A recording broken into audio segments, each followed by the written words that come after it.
Mabilis pa sa alas 4 news. Ngayong maulan na hapon mga kabalita, no?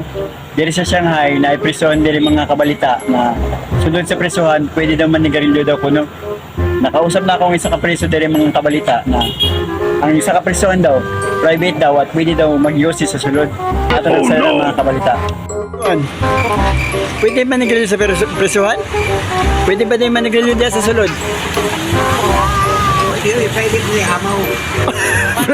Presuhan private? Asa na kita presuhan private? Samantawahan na ni. Bawal manigrilyo diya, presuhan man na. Private na yun. Private. Private house. Private house. Ang ano, private ay na. So, kananaw, nadunggaling nyo ang iyang paliwanag na okay lang sa yaad yun na manigarilyo kay Kuno, private ang presuhan.